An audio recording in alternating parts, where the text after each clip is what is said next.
Where Love Found Us, a story about timing, hope, and connection. They say love often finds us when we least expect it. For Clara, it began on a quiet autumn morning in a small coffee shop on Maple Street. She came every Saturday, same order, same corner seat, same book. Her life was simple, predictable, safe. But that morning, everything changed. He walked in, raindrops still clinging to his coat, eyes full of something gentle but uncertain.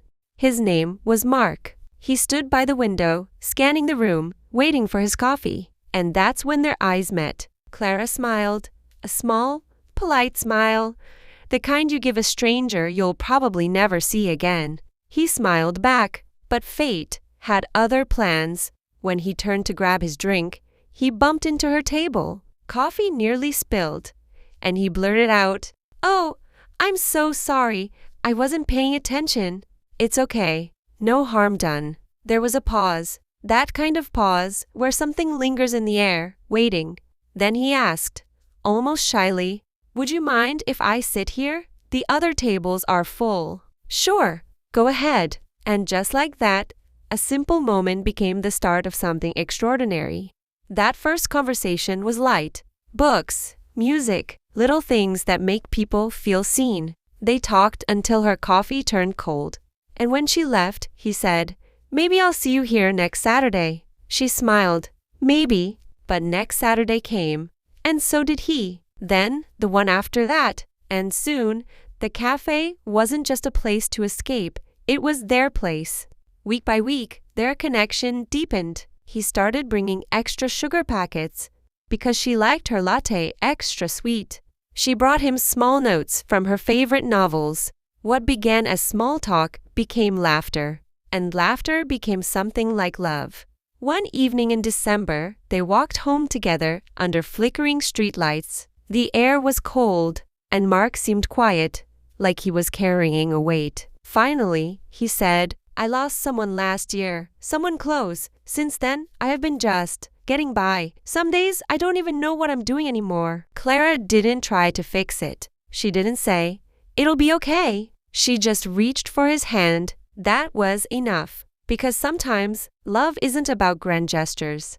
It's about showing up, quietly, honestly, and without conditions. By spring, Marc was smiling again. He started sketching, something he'd stopped doing years ago. Clara's art came back too. Her paints, her color, her hope. They helped each other heal, in ways neither of them expected. But as love often goes, life threw them a test. Marc got an offer for his dream job in another state. It was a chance he'd worked toward for years. But it meant leaving. They tried to ignore it, but the thought lingered in every conversation. Over coffee, over text, over long silences.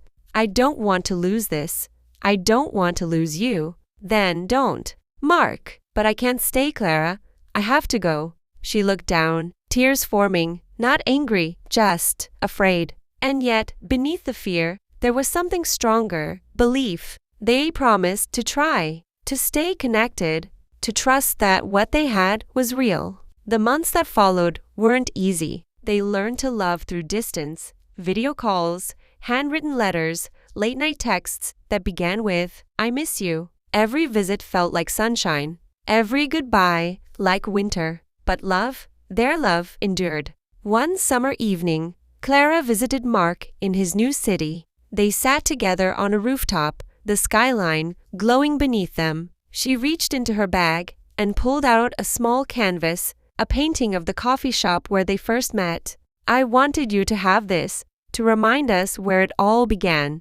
Marc stared at it, at her, and said quietly, "Thank you for believing in me, in us." He leaned in, kissed her forehead, and whispered, "You're my home, Clara."